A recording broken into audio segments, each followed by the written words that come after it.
At 6:00 on Saturday morning, my younger sister, a total slacker, burst into my apartment with suitcases. "I live here now." Mom said it's okay, and when I said I'd move out to hell, my parents just laughed. Well, let's see who laughs last. I took all the furniture out of the apartment down to the last nail. My name is Alina. I'm 27, and I teach literature at the private Horizon Academy in Brooklyn Heights. You know, this is the kind of work that's worth getting up for in the morning. Yes, teenagers can be unbearable, but when you see their eyes light up from Dostoevsky, it's worth a lot. 5 years ago, right after university, my mother gave me an offer that only an idiot would refuse. "Alina, do you remember Aunt Margarita's apartment?" she asked, pouring coffee in the kitchen. "The very one she bequeathed to me." Of course I remember. I spent half my childhood there, listening to Aunt Rita's tales about Broadway theater and gobbling up her signature croissants. A 2-bedroom apartment in a pre-war building. High ceilings. Windows overlooking a quiet courtyard with a garden. And, most importantly, a 10-minute walk to the academy. Well, I've been thinking, why should I rent it out to strangers? Live there yourself. I'll give you a discount. $440 instead of market rate. After all, you are my own daughter. There was nothing to think about. For that kind of money in Brooklyn Heights, it was just a gift of fate. I moved and started paying my mother $440 a month. When around me they were asking $550 or even more for the same apartments. Over the years, I have put my soul and a lot of money into the apartment. To be honest, I saved up, put aside money from my salary, and did the renovation in parts. I laid real hardwood floors, not laminate. I repainted all the walls, changed all the fixtures. I bought furniture gradually. But most of all, a corner sectional made of genuine leather, a dining table made of solid wood, a king-size bed with a memory foam mattress. I even splurged on a 65-inch television. It's just right for evening Netflix sessions. Mom dropped by once every couple of months to check on the condition of the living space. As she put it, "You're just amazing." She admired. Stroking the granite countertop in the kitchen, Aunt Rita would have been so happy looking at this. The only fly in the ointment in my perfect life was my younger sister, Masha. She has been living with our parents for 23 years. According to our mother, she is finding herself, which in practice means sleeping until lunch, hanging out on Instagram and TikTok, and not working on principle. It's not that I don't love her. A sister is a sister. I always helped her out when she was in trouble. When she maxed out her Chase credit card buying clothes, I paid off the debt. When she had to go to Miami with her friends, I gave her money. Last year, she guilt-tripped me into buying her a new iPhone. "Alina, please," she whined. "Everyone else has an iPhone 14 Pro, and I'm walking around like a loser with an 11. Yuan. Wu bai sisher." But her happy face was worth it. Lately, our Sunday get-togethers at my parents' have become somewhat tense. Masha whines endlessly about life at home. "I'm sick of Mom and Dad treating me like a little girl," she complained last time, picking at her salad. "I'm 23. By the way, I want to live separately. So, find a job and live," I said without any malice. I was simply stating a fact. It's not that simple. "Alina, you don't understand." Dad coughed awkwardly, and Mom quickly changed the subject to my work at the academy. The conversation that really alarmed me happened about 2 months ago. Masha started talking about personal space again. "I can't live with my parents forever," she philosophized. "I'm already an adult." "Great. What's the plan?" I asked. "How are you going to pay rent without a job?" Masha shrugged. "I don't know yet, but I'll think of something." I didn't press. Masha was always the type to decide everything at the last minute. And, frankly, these weren't my problems. I had enough of my own worries, lesson plans, essays to grade, utility bills. After that dinner, I happily forgot about this conversation. Masha's complaints about life with our parents were nothing new. She had been playing this record for the past year. I thought that either she would finally find a job or continue to waste away at our parents. My life was going on as usual. Wake up at 6:30, coffee with bagels. At 7:15, off to the academy. Lessons. Papers. Return to my cozy fortress. On weekends, I meal prepped for the week. Watched series on Netflix or met with friends. The good life. The apartment became a real home. Each thing had its own story. A coffee table from a vintage market that I restored with my own hands. A bookcase with books from university textbooks to favorite novels. A dining table where my colleagues and I celebrated all the holidays. Mom was clearly proud of my achievements. Every time she visited, she took photos for Facebook and bragged to her friends. Look what Alina did with Aunt Rita's apartment. It's gorgeous. It was nice that she appreciated my efforts. Over the years, I invested more than $11. 0 inches renovations and furniture. But it was worth it. It was my home. My refuge after long days with 7th graders and their teenage dramas. That Saturday, I slept like a baby. On Saturdays, I always allow myself to lie around until at least 9. Then a leisurely breakfast and planning a lazy weekend. But at exactly 6:0 inches the morning, I heard a sound that turned my whole life upside down. The front door opened. My eyes opened of their own accord. My heart started pounding so hard it felt like it was going to jump out of my chest. Someone was in my apartment. I grabbed my phone, my hands shaking as I figured out what to do. Call 911, someone had broken in.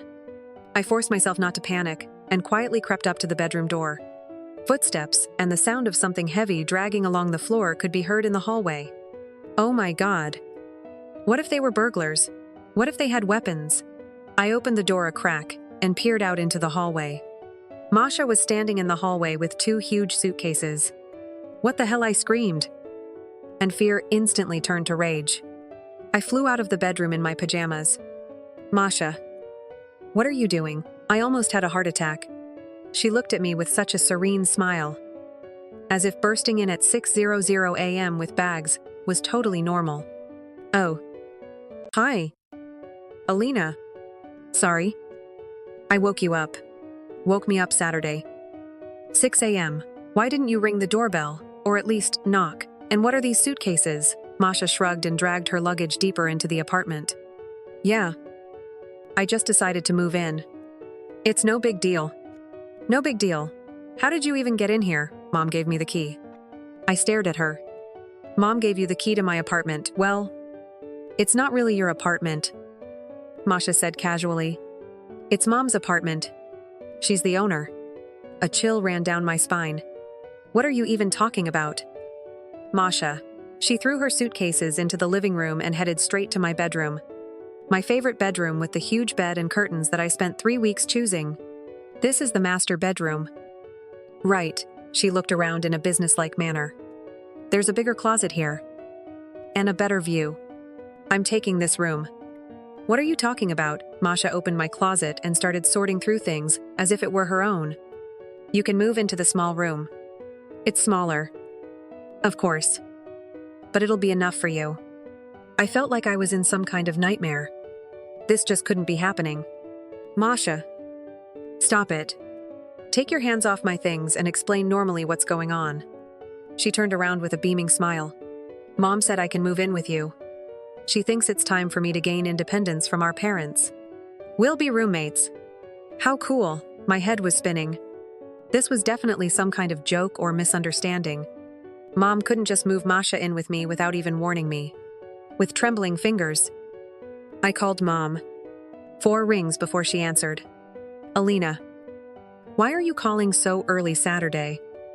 6:00 a.m. Mom. Masha showed up with her suitcases and says, you gave her permission to move in with me. What's going on? You see. My dear. Mom began in the tone one would use to explain obvious things to a 5-year-old. Masha needs to start living independently. But she can't afford her own place yet. This is the perfect solution. Perfect for whom I almost choked with indignation. Mom. This is my home. You can't just move someone in here without even asking me. This isn't your house. Alina, this is my apartment. I am the owner. These words hit me like a slap. I've lived here for 5 years. I've spent over unsprezache 000 on renovations. I cherish every corner. But the apartment is still mine. Mom snapped. I took a deep breath, trying not to lose my temper. Okay. Fine. How much will Masha pay? How do we split the utilities? Mom laughed. Actually laughed. As if I had said something incredibly funny. Masha won't pay. Alina, you will pay. This is complete nonsense. Mom, why should I pay for her housing if I didn't even give my consent? Because you have a job and a stable income. And Masha is still finding herself. I couldn't believe my ears. This is just disgusting and unfair. Alina, by the way, I was thinking, it's time to raise the rent. Next month it will be $880. $880, Mom. That's twice as much. Market prices have gone up. We have to keep up. $880 is above market for this area. I can find a better and cheaper apartment. Is that a threat? Do you want to move out? I'm saying it's unfair. And you know it. Well, Alina, if you want to move out, that's your business. Masha has 2 friends who are looking for a place to live. They'll pay the full $880 without any complaints. It was like I'd been punched in the gut. Are you serious? Absolutely. So decide. I hung up. My hands were shaking so much that the phone almost fell. 5 years of my life. 5 years I considered this place home. And my mother was ready to throw me out for Masha and her friends. Masha stuck her head out of my bedroom. So, when are you going to move your things into the small room? I want to get settled today. Soon. I squeezed out. Barely audible. I spent the rest of Saturday clutching my laptop, combing through Zillow and Craigslist. My heart was pounding with anger and resentment. But I forced myself to focus on finding a place to live. There was no way I was staying here under these conditions. Masha had been blasting music all day, in the room that had been my bedroom just yesterday, and chatting on the phone with her friends. I could hear her laughter and the plans for the parties she was planning to throw in the apartment. In my apartment. By evening, I had found 3 suitable options, all smaller than this apartment and more expensive than I had paid before my mother's ultimatum. But they had something that was no longer here, my dignity and peace of mind. I scheduled viewings for tomorrow. I had to get out of here as quickly as possible. On Sunday, I got up early. Although I had hardly slept, Masha snored in my former bedroom while I was getting ready to go apartment hunting. I brewed coffee as quietly as possible and checked the addresses on Google Maps. The first apartment turned out to be a nightmare. The photos on the website were a blatant lie. Inside, it reeked of cigarettes and there were stains on the ceiling. The second was better. But the price was astronomical for such a dump. And then the third. Quiet neighborhood. 15 minutes to the academy by subway. The building was old but well-maintained. The landlord, pleasant Mrs. Rodriguez, personally gave a tour. The apartment was smaller than usual, a 1-bedroom instead of 2, but had its own character. Hardwood floors, large windows, a cozy kitchen filled with morning light. $605 per month, said Mrs. Rodriguez. Plus first month, last month, and security deposit. It was more than I had initially paid my mother, but less than her crazy 80. And most importantly, it would be mine. No unexpected roommates. No family drama. I'll take it. I answered without hesitation. When can I move in? Next week. If you can, Zelle me the deposits by Wednesday. We shook hands right there. I transferred the money. We signed the lease agreement. And a huge weight was lifted from my soul. Finally, I would have my own space again. But on the way home, the realization hit me. I had invested a ton of money in my mother's apartment over the years. Renovations, furniture, everything. Would I really just walk away and leave everything to Masha and her friends? Hell no. I bought this furniture with my own money. I saved up for months to buy that sectional. Worked as a tutor to buy the dining set. Masha didn't deserve to get all this, just because her mother decided to play favorites. In the evening, I started making a plan. I called Jake from TaskRabbit. Lee deals with moving. Hi. Are you working on Wednesday? I asked. I need to move things out of an apartment. But I need to do it while my roommate is not home. Smells like drama. Jake chuckled. You can't even imagine. I also called Lisa and Ryan. They agreed to help with packing on Wednesday morning. The plan was simple. Masha usually left at 10 o'clock. Met her girlfriends at some gallery or coffee shop and hung out there until evening. There should be enough time to get everything out. I called in sick on Wednesday. I felt a little ashamed to lie to the principal. But the situation was critical.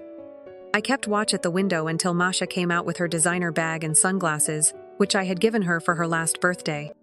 As soon as she disappeared around the corner, I texted Jake. All clear. Come on over. Lisa and Ryan arrived first. With boxes and tape. They worked like clockwork. Packing and labeling everything. The sectional. Dining table with chairs. Bedroom set. Coffee table. TV. Even the kitchen appliances that I bought to replace the ancient ones. Are you sure you're taking the microwave too? Lisa asked. That seems kind of petty. I bought it. I snapped.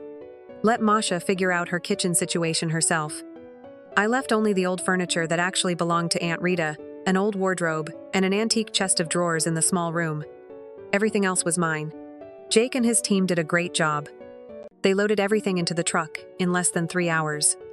I walked around the apartment one last time to see if we had forgotten anything important. Without my things, everything looked so empty. It was almost sad. But I didn't feel sad, only liberation. I followed the truck to the new apartment, where Mrs. Rodriguez was already waiting for me with the keys. Welcome to your new home.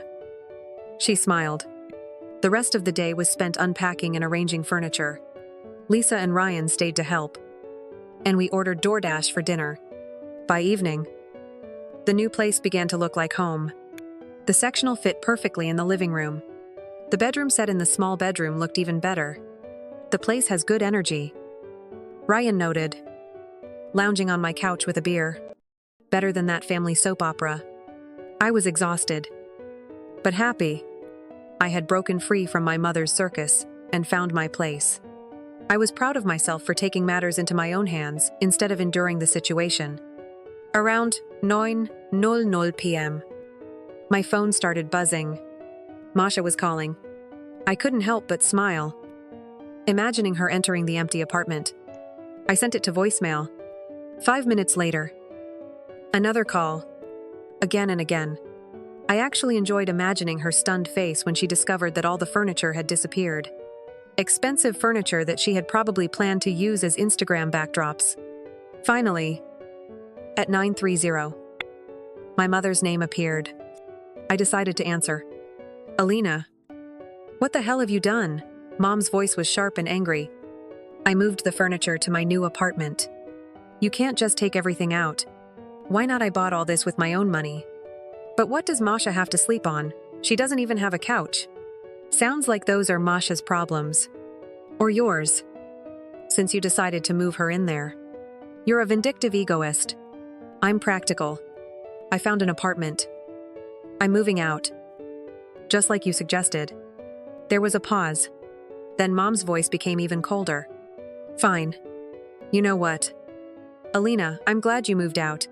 Masha's friends will move in next week and will pay the full amount without all this drama. You showed your true colors. My true colors, Mom. You chose Masha over me.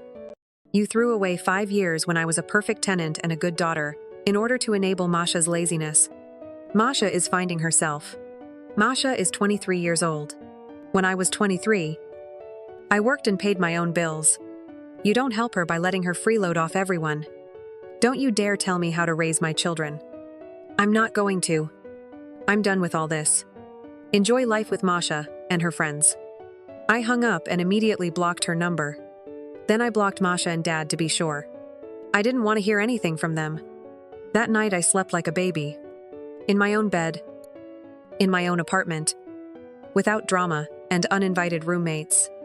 An amazing feeling. 8 months have passed. And I honestly forgot how calm life can be without constant family drama. My new apartment has become a real refuge. I love my morning ritual, drinking coffee in the sunny kitchen, getting ready for work. And no one is blasting music or monopolizing the bathroom.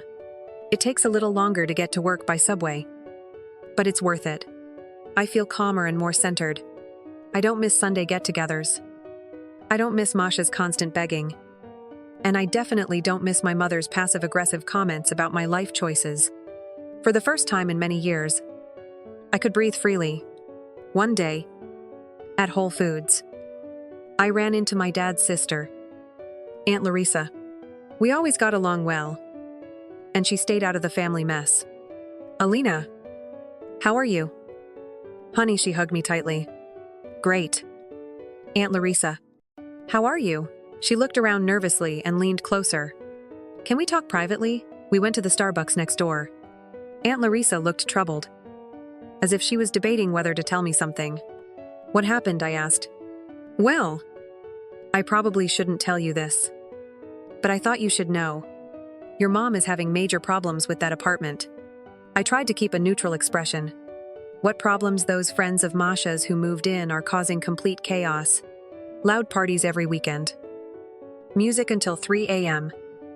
People coming and going, 24/7. But that's not even the worst part. She paused, checking again to make sure no one was listening.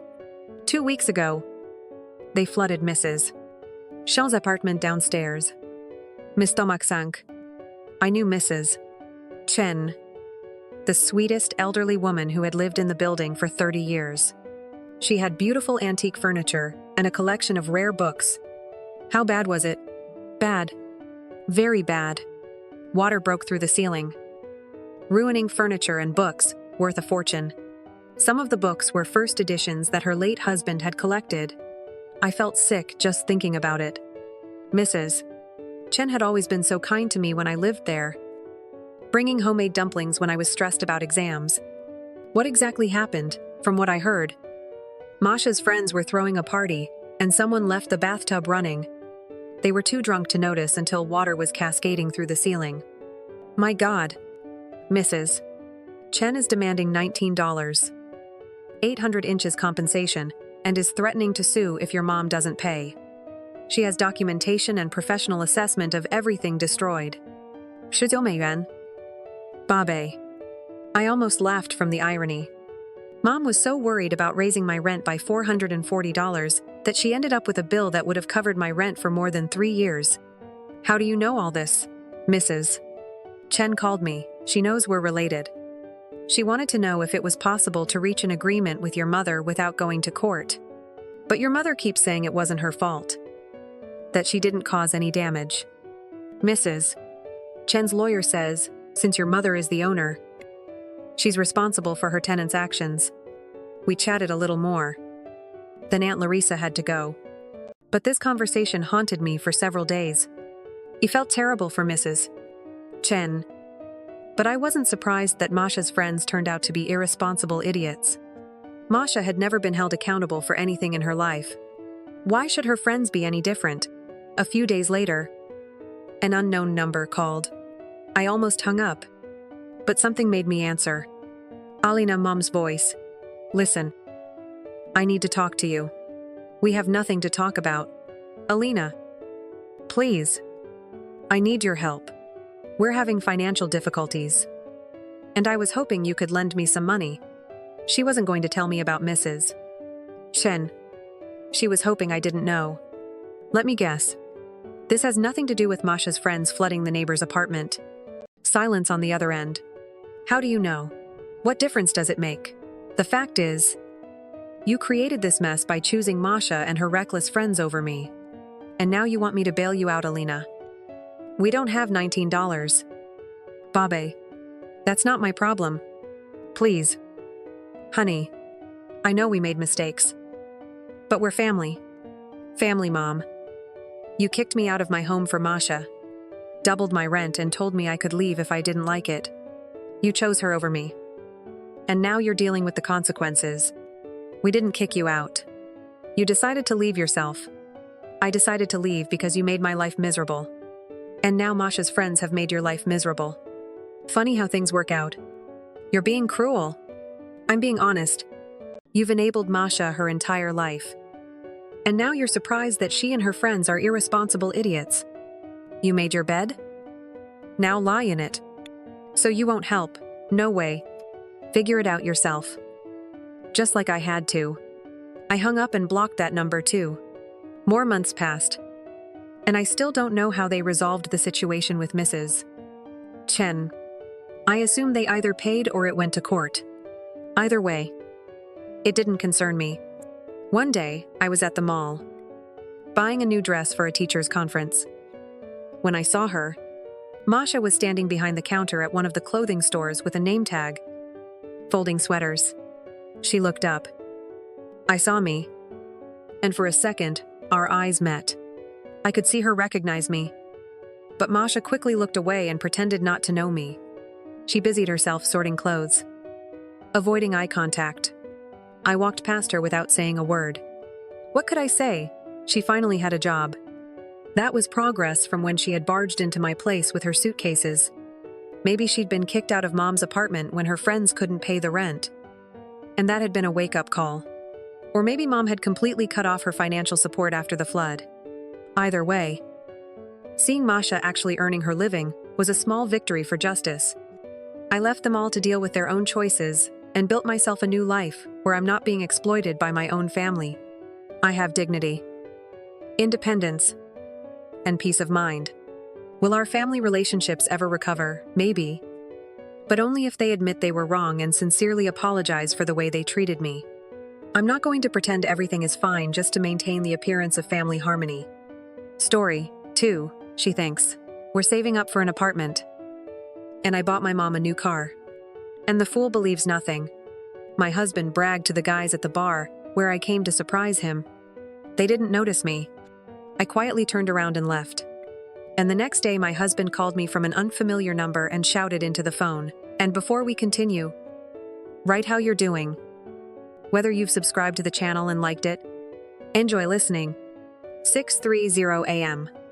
The alarm clock on Elena's phone gave its usual trill, imitating the singing of forest birds, an irony she had long since stopped noticing.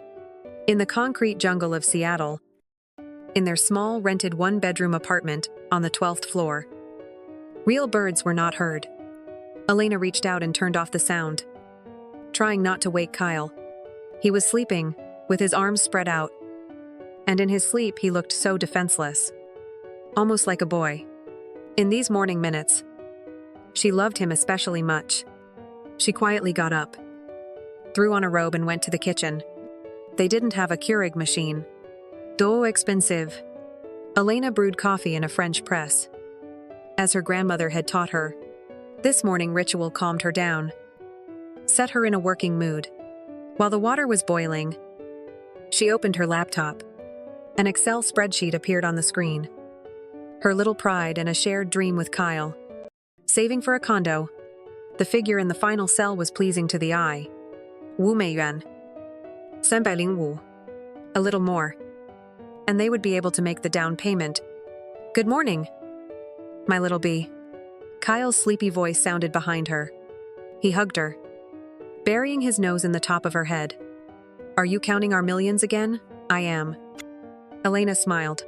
Look, we are almost there. If we save well this month, then by summer, we will definitely be able to start looking for options. You are a smart girl, he muttered, kissing her neck. I could never do that. All these spreadsheets, calculations, mortal boredom. It's good that you are a financial genius. Elena knew that he was not lying. Kyle was a man of the moment. Emotions and grand gestures. He happily delegated budget planning to her at the very beginning of their life together. They agreed that both salaries would go into one joint Chase account, and Elena would distribute the expenses. It was fair. It was family style. Kyle, as a sales manager at a Honda dealership, Earned well, but not stably. Her salary as a financial analyst at a tech company was higher and formed the basis of their budget. They had breakfast in the tiny kitchen. Discussing plans for the day, Elena talked about her new project. Complex but interesting. Kyle, about a difficult client who could not decide on the car trim level. An ordinary morning of an ordinary family building their future. By the way, Mom called yesterday, Kyle said casually, finishing his coffee. The roof at her house leaked again after the storms. She said the contractor quoted $650 for the repairs. It's pure robbery. Elena tensed up inside. Patricia's house was her sore subject. An old ranch house, into which her mother-in-law had never invested a penny, but constantly demanded help from her son. 1美元650. She asked again. Kyle, that's a third of our savings. Len, you understand. It's Mom. He took her hand. She's alone. Who else would help her? And the roof is a serious thing. If you don't do it now, the whole house will rot later. She looked into his eyes, full of sincere concern for his mother. How could she refuse? Yes. Patricia was a woman with a difficult character, and her constant complaints about life and health were tiring. But she was her husband's mother. Okay. Elena sighed. Of course. We need to help. I'll transfer money from our account today on Zelle. It's just a pity that our dream is being pushed back a bit again. No matter. We'll get through it. He squeezed her hand. You're strong. We'll save up some more. The main thing is that we're together.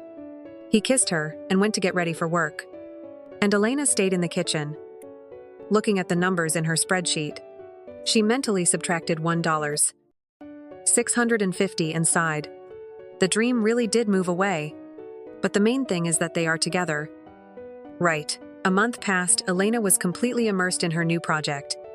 The work required full dedication data analysis, building financial models, preparing reports for investors. She stayed in the office until late, often worked on weekends, but felt satisfaction from doing something important and difficult. Kyle also disappeared at work. Sales at the Honda dealership were going neither here nor there, and he complained about the decline in purchasing power and picky customers. Once a week, Elena opened her treasured spreadsheet to enter data on expenses and income from their Chase account, and each time, she was overcome by a vague anxiety. The money in the account was melting noticeably more than she had planned. When she asked her husband about it the first time, he waved it off. Len, have you seen the prices at Whole Foods inflation? Everything is getting more expensive. Plus, the Honda is acting up again. Had to go to Jiffy Lube. One thing here, another there. 220美元. As if they had never happened. She believed it. Prices were really rising, and their old Honda Civic required constant attention. The next time she noticed another shortage of $330, Kyle explained this by an urgent purchase of winter tires. Old, completely bald, dangerous to drive, and right now Costco had discounts. So I got them. I didn't want to distract you from the project. You are so busy with work. Elena again agreed with his arguments. She was really immersed in work and grateful to her husband for taking on the solution of everyday problems. But somewhere deep in her soul, an unpleasant feeling was scratching. She was used to controlling everything, especially finances, and now control was slipping out of her hands. Added to this were calls from her mother-in-law. Patricia called Kyle every day. Sometimes several times.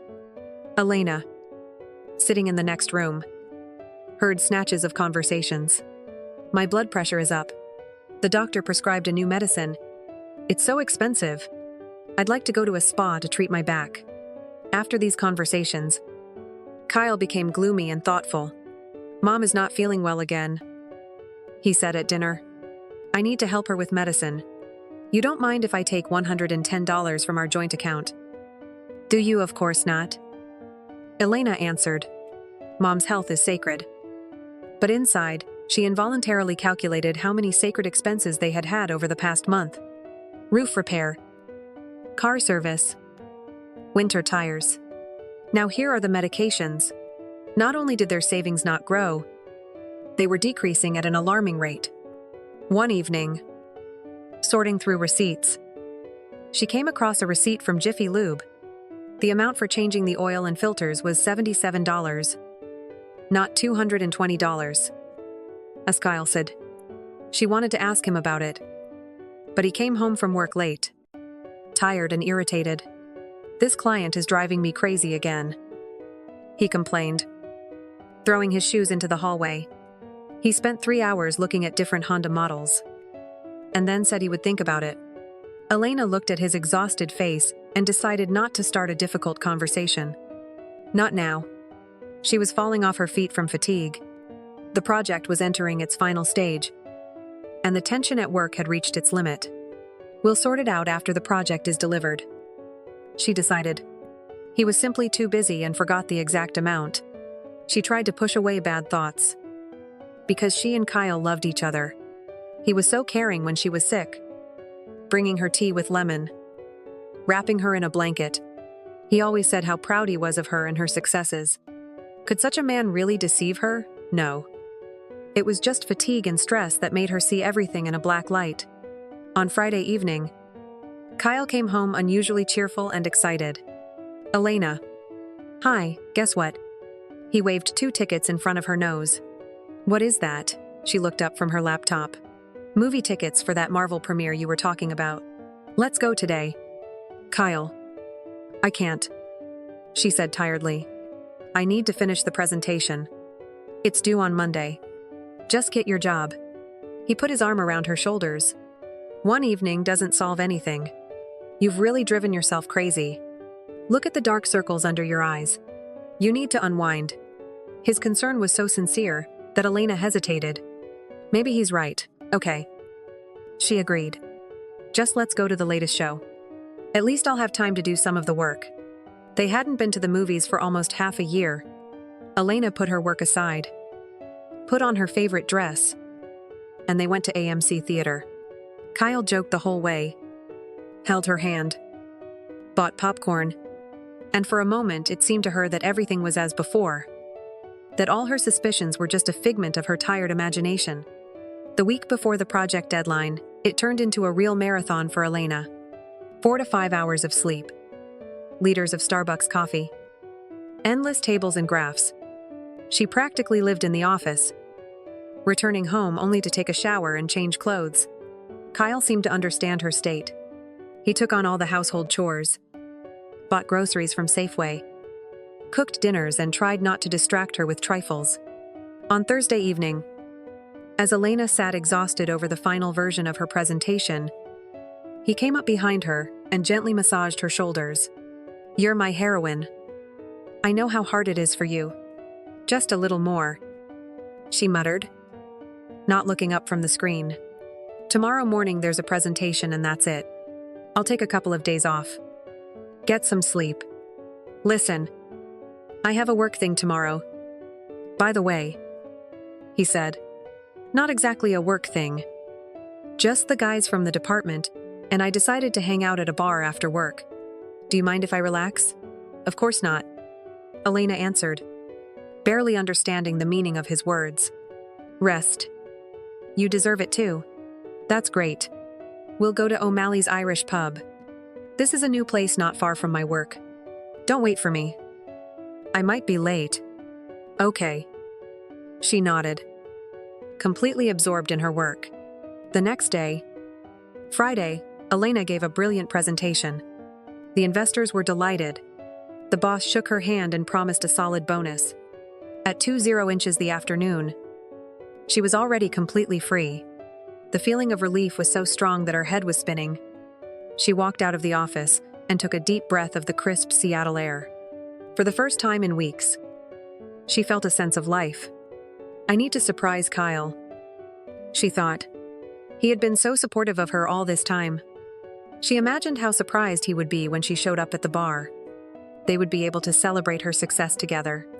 Elena stopped at home, took a quick shower, changed into jeans and a cozy sweater, and lightly touched up her lips. She felt happy and rested. She ordered an Uber and gave the address of O'Malley's Irish pub. The driver, a talkative, middle-aged man, talked about his children and the problems with parking in downtown Seattle the whole way. Elena listened to him with half an ear, smiling at her thoughts. She imagined Kyle's face, his surprise, then joy. They would order her favorite hard cider, laugh and talk about everything under the sun. It had been so long since they had spent time so spontaneously and carefree. The Uber stopped at the entrance to the pub. The sign, stylized as old Irish lettering, glowed brightly in the gathering twilight. The sounds of music and the hum of voices came from the half-open door. Elena thanked the driver and, with slight excitement, pushed the heavy oak door. It was noisy and crowded inside. It smelled of beer, fried food and wood. She looked around, searching for the familiar figure of her husband. Finally, in the far corner, at a large round table, she saw him. Kyle was sitting in the company of 3 men. They were talking animatedly about something and laughing loudly. Elena smiled. She was about to go to them, but something stopped her. Something about her husband's posture, his arrogance. The way he laughed seemed unfamiliar to her. This was not the Kyle she knew. This one was more uninhibited, more self-assured. She decided not to approach him right away. Next to their table was a massive wooden column that made a comfortable hiding place. Elena went to the bar, ordered a glass of Angry Orchard cider and, pretending to study the menu, stood so that she could clearly hear the conversation at her husband's table. But she herself remained in the shadows. She did not know why she did this. It was just her intuition. That sixth sense that had helped her out more than once at work, that told her to wait. And she was not mistaken. And then I tell him, "Do you really think that this base model is what anyone wants? You can't look at it without crying." Kyle laughed loudly, and his friends joined in. Elena recognized them. They were Steve and Igor, his colleagues from the Honda dealership, and another man she didn't know. "Well, Kyle, you're something." Steve, a stocky guy with a perpetually red face, slapped him on the shoulder. "Do you know how to handle customers?" Kyle sat back smugly in his chair. "In the end, I sold this sucker the fully loaded model with all the extras." He left happy, as if he'd won the lottery. But in fact, he'd overpaid $3. "Sanbei." The friends burst out laughing again. Elena felt her hands getting cold. She knew her husband's job was to sell but she had never imagined that he would speak so cynically about his clients. In her world, the world of finance and analysis, such things were called misleading and were unacceptable. She took a sip of cider, trying to calm the nausea that was rising. Maybe he's just bragging to his friends, she tried to convince herself. Guy talk. Nothing serious. "Listen, how are you with your Elena?" asked Igor, a thin and nervous guy. "I heard she's all about work. She doesn't nag you about coming home late. Hanging with your friends." My Elena. Kyle waved his hand with disdain, which resonated with Elena's heart. "Yeah. She's my gold mine. In the sense of convenient. She sits there with her spreadsheets, not noticing anything around her. I tell her there's a ton of work. She believes me. I tell her that mom needs medicine. Her holy simplicity believes it. You are lucky." Steve drawled enviously. "My wife would grill me from morning till night. Every expense gets checked. And mine doesn't even know how much money we actually have." Kyle said proudly, "She thinks that we are saving up for a condo." Elena froze, clutching her glass with white knuckles. The air in her lungs ran out. She couldn't move, afraid to give herself away. Every word her husband said was like a punch in the gut. "She thinks we're saving up." "What? You're not saving up," the stranger was surprised. "We're saving up." "How could it be?" Kyle laughed again. And there was so much self-satisfaction in that laugh that Elena wanted to smash her glass against his head. "We're saving up for her dream. A 2-bedroom condo in a new building with a view of Puget Sound. She's been obsessing over it for months. She's even looked up design ideas on Pinterest. But why wouldn't you want a condo? Steve persisted. Why, Kyle shrugged. We're doing fine in a rental apartment. And if anything happens, Mom has a 2-bedroom house in Bellevue. There's always somewhere to go. No. Guys. The condo is for her. Let her dream. It's good for women to dream. They become kinder because of it. He winked at his friends. And they nodded understandingly. Elena listened and couldn't believe her ears. The man with whom she shared a bed. With whom she made plans for the future. With whom she was ready to share both joy and sorrow. It spoke of her behind her back with such cynicism. Such contempt. Convenient. Holy simplicity. Let her dream. She was an unloved woman for him. Not a partner. But a resource. A convenient, trusting resource. The waiter brought them more Budweiser. Let's drink to Kyle. Igor raised his mug. To the smartest manager and the luckiest husband. They clinked glasses noisily. Elena put down her untouched cider. She wanted to get up, go to their table and throw the contents of her glass right in her husband's face. But she restrained herself. Something inside, cold and sharp as a shard of ice, told her that it would be too easy. Too emotional. He didn't deserve this. He deserved a different answer. A cold, calculating, ruthless one. She forced herself to listen to the end. She needed to know everything to the end. To understand the depth of his betrayals. And she got what she wanted. Listen, Kyle. But seriously, Steve leaned across the table, lowering his voice. How do you manage, well, spending so much money on your mother? I know she's a woman with demands. Kyle smiled smugly and took a sip of beer. Talent. Guys. Talent and the right strategy. What kind of strategy is that? Igor asked with interest. The strategy is called Poor Unhappy Mother. Works without fail. The main thing is to dose it correctly. You can't overdo it. Once a month. A complaint about health. A couple of weeks later. About loneliness. Then a minor household problem, like a broken garbage disposal. Elena melted right away. She's kind and compassionate. She believes that helping elders is a sacred duty. He paused, enjoying the effect he was producing. The friends listened to him, their mouths open. Like freshmen at a professor's lecture.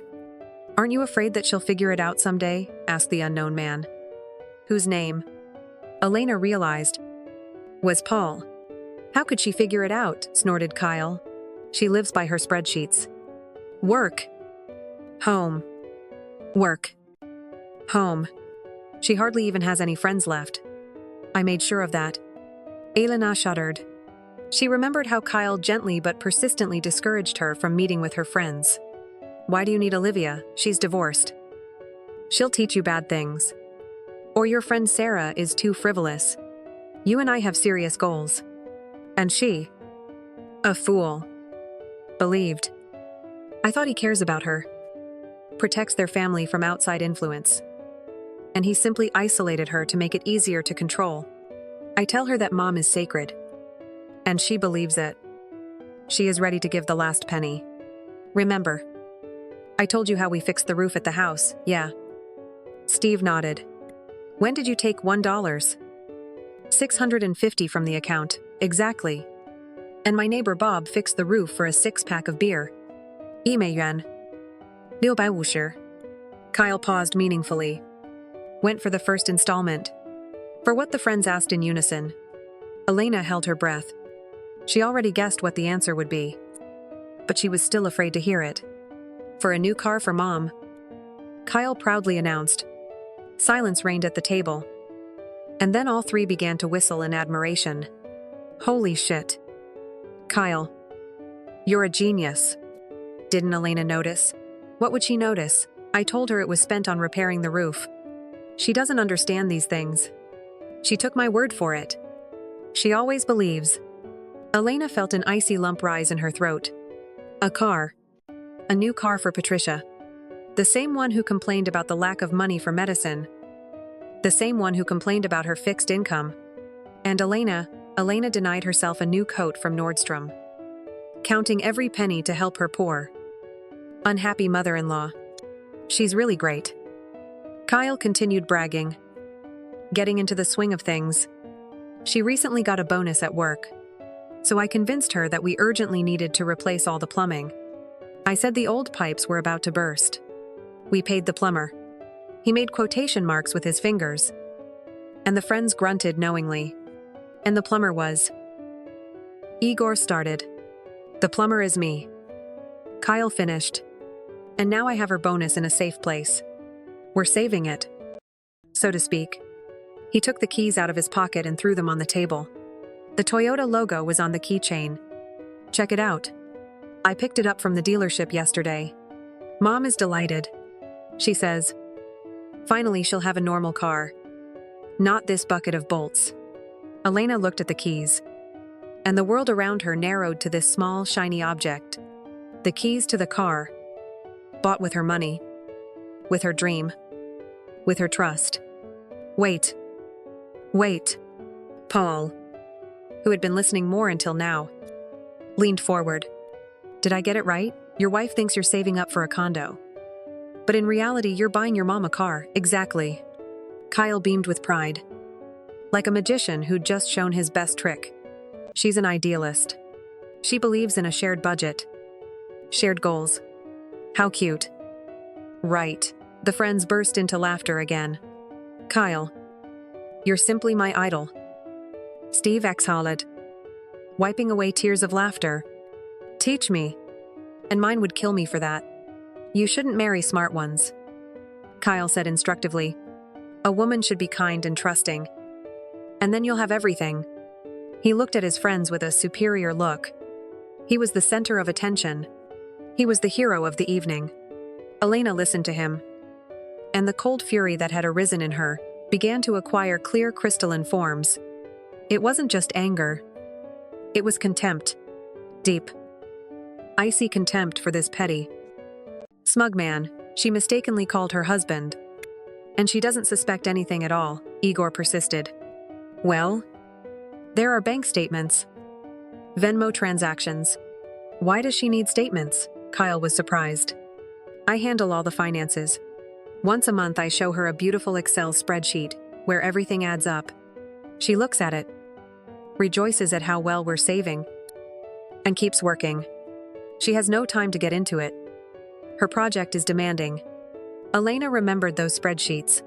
He really did show them to her.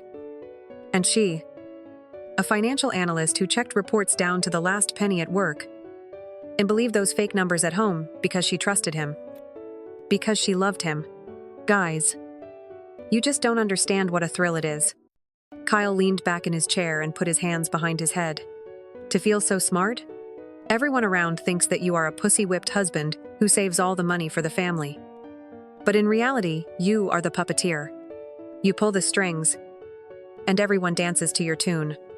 At that moment, Paul, it seemed, the only one of the whole company who retained the remnants of conscience, asked, listen, don't you feel sorry for her? Well, your wife? Kyle thought for a moment, and his face took on a serious expression. Sorry. He grinned. No. She chose this life herself. She wanted to be married. She wanted a strong family. And that's what she got.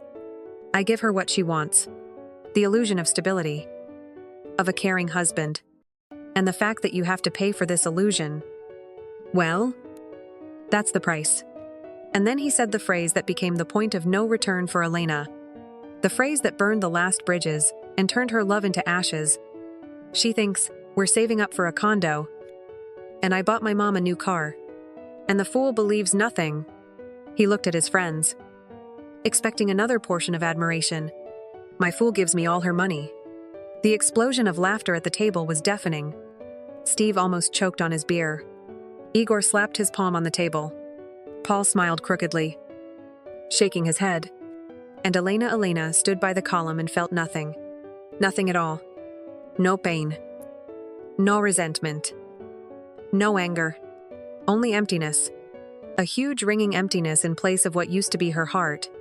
He called her a fool. Not just deceived. Not just stole her dream. He called her a fool. Humiliated. Trampled, and did it with pleasure. Bragging to his friends about his resourcefulness, Elena slowly put her glass on the bar counter. She didn't want any more cider. Oh, surprises. Or this fake family life. She looked at her husband one last time. He was still laughing. Smug. Happy. Confident in his impunity. She turned quietly and walked towards the exit. None of them noticed her. They were too caught up in their triumph. The heavy oak door of the pub closed behind her, cutting off the noise, the laughter, the smell of overcooked oil. Elena was on the street. A fine cold rain fell. She raised her face to the sky, letting the drops run down her cheeks. It was better than tears. The rain did not betray her feelings. It just was. She walked down the street, not paying attention to the road. Her legs carried her mechanically, like a wind-up doll. There was absolute, deafening silence in her head. There was no thought, no emotion, only the echo of her husband's last words. Fool. She believes. Fool. The words were imprinted on her mind like a brand. She didn't remember how she got home, how she opened the door, how she entered their small apartment, which suddenly seemed alien and hostile. Every object here was a reminder of their life together, of the deception. There was the couch they had chosen together at IKEA, arguing over the color of the upholstery. There was the blanket she had knitted for him for their wedding anniversary. And here on the wall is their wedding photo.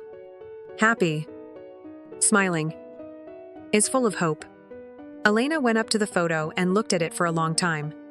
She tried to find in the face of that Kyle, cheerful and in love, the features of this cynical and cruel one today, and she found the same smug smile, in the same sly look. She just mistook it for charm and self-confidence. She took the photo off the wall, carried it into the kitchen, and threw it in the trash. Then she sat down at the table, the same one they had breakfasted at that morning, and stared blankly at the wall. The numbness began to fade, giving way to something new. It wasn't pain. Pain comes from losing something precious, and what she had lost today had no value. It was a fake, an illusion. In its place came rage. Cold, calm, calculating rage. The rage of a humiliated person who had not only been deceived, but who had been deceived with pleasure, considering her an idiot. She remembered all the times she had denied herself something. A new dress from Nordstrom, no. We had a common goal. A weekend trip to Portland with her friends, no. That was an unnecessary expense. The finance certification courses she dreamed of. Later, my dear, when we buy the condo, she saved on herself, on her desires, on her life, for the sake of a common dream, which turned out to be his personal scam. She stood up, went to the window, and looked at the city at night. The lights of cars, the glowing windows of high-rises. Somewhere out there, in this huge city, her husband was celebrating his victory, drinking beer and laughing at her stupidity. Well then, Elena said quietly into the void, "We'll see who laughs last." At that moment, she felt that she would never cry for this man again. Tears are for those who are pitied, and she didn't feel sorry for Kyle. She was disgusted. She took out her iPhone.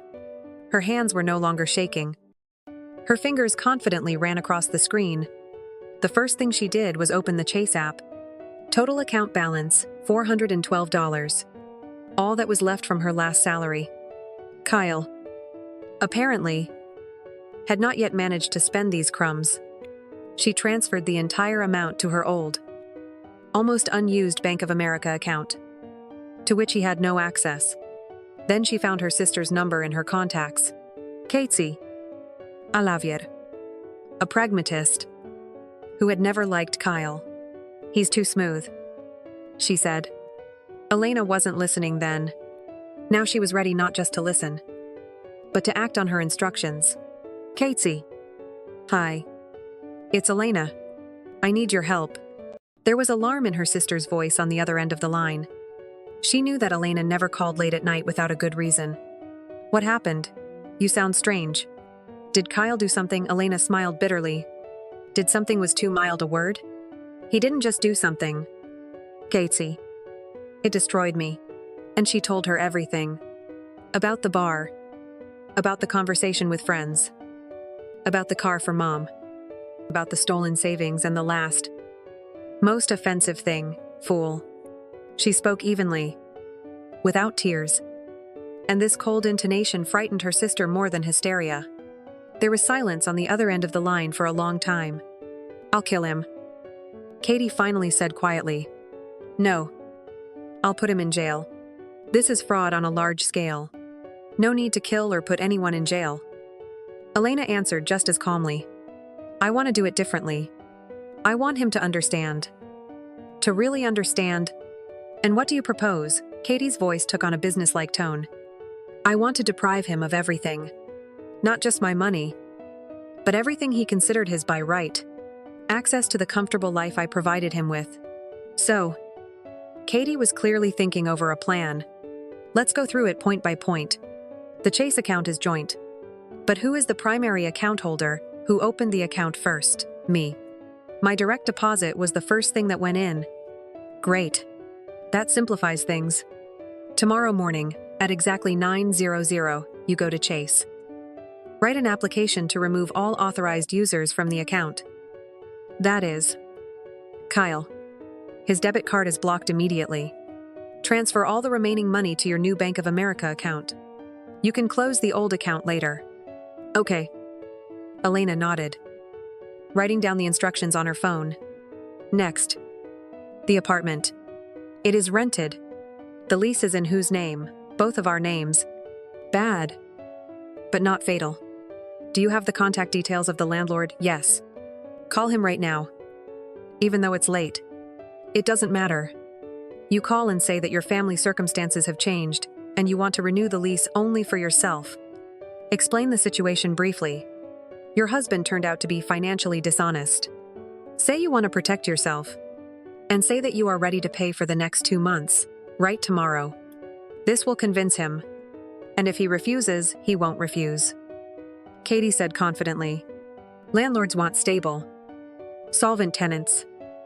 And you, unlike your husband, are exactly that. Then you call a locksmith. Right now. Tonight, find a 24-hour one. Tell them you lost your keys. Let them come and change the lock. Casey. This is so radical. Elena. Her sister's voice became harsh. He called you a fool and stole your money. What other sentiments? You are either a victim or a winner. There is no third option. Now you must act quickly and ruthlessly. Before he comes to his senses and starts working on you with his apologies and promises. Elena took a deep breath. Her sister was right. The time for tears and doubts has passed. It is time to act. Okay. I will do everything. And one last thing. Casey added. Turn off your phone completely. He will call. Text.